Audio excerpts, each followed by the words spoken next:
Well, at this moment in time, like I said before, I'm just concentrate on white ball cricket. So if, I'm looking forward tonight, the winter now coming ahead. But, in the meantime, if something comes about, then, I'll be happy.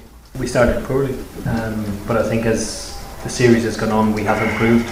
It is a benefit in playing a bilateral series. I mentioned this before, where you play against the same team over and over again, and it can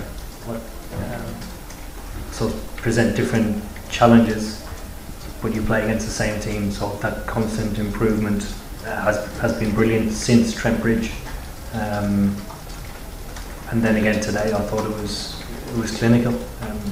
Right from the get-go, Mark Wood managed to get the ball swinging with Dave for about 3 or 4 overs, and India never really seemed to get away from us from there.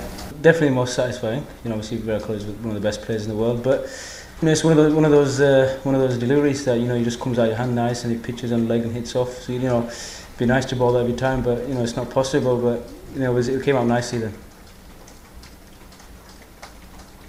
Does your team lay down a marker for the World Cup when you look at your results this summer against Australia?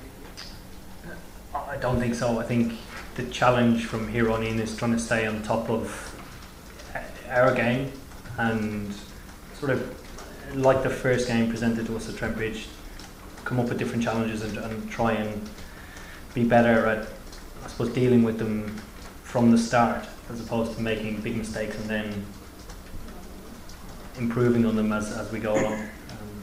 The World Cup is one advantage of it is 10 games, and I presume by the format, by the time the last group stage game is played, there will be the best 4 teams, topping the group.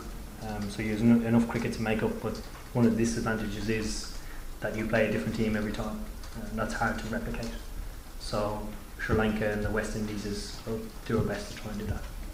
I think today's win, both sides got off to a good start.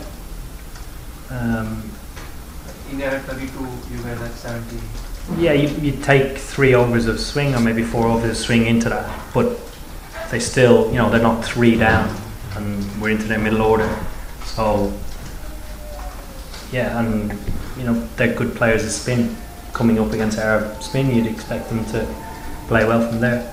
I thought we got off to another good start, but I don't think the game was won and lost at the first 10 overs. Yeah.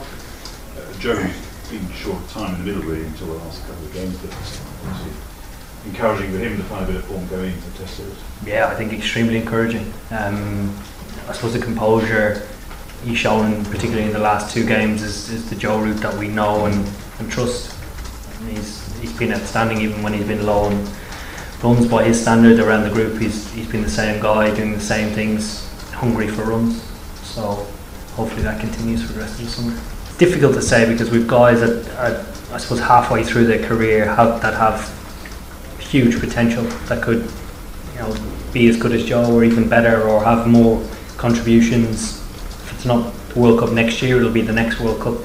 So I think guys in the late 20s, mid to late 20s, can still contribute as much as Joe has done, but you take nothing away from him. He's absolutely unbelievable cricketer. Paul, what's that? I was just going to ask about his celebration. Do you know he's going to do that? No, he caught me off guard completely. I was talking to the ball, trying to get it over the line, but yeah, he caught me off guard. Quite a nice little statement at the end, I suppose.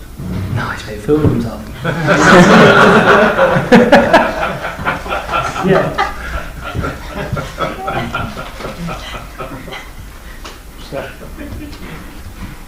Is it a challenge to keep this momentum going over the next 12 months? You've got relatively few one-day internationals in the space of a year going to the World Cup. The challenge will be trying to show the consistency that we've had and trying to continue that hunger to improve.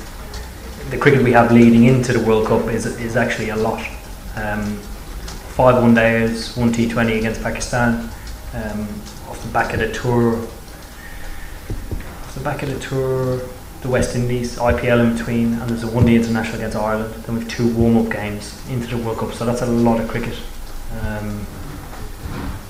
So yeah, I don't think we'll play plenty of cricket between now and then. If we lose momentum, we'll have enough, hopefully, games to try and fight it back. It's hard for me to comment and compare red ball and white ball, because it's different picking I suppose the seam on the ball and stuff like that. But I think I'm very proud of the way we've improved throughout. But every young player, he hasn't played that many games.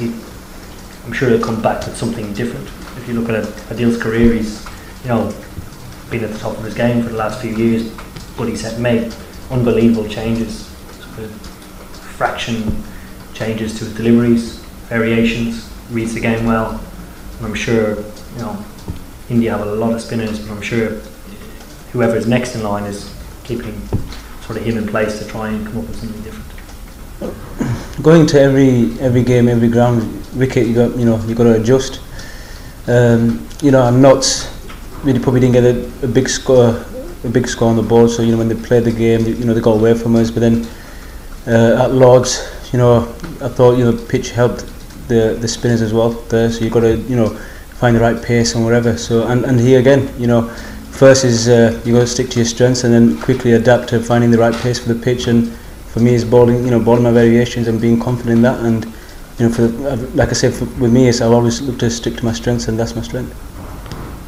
Okay, thank you. Thank you.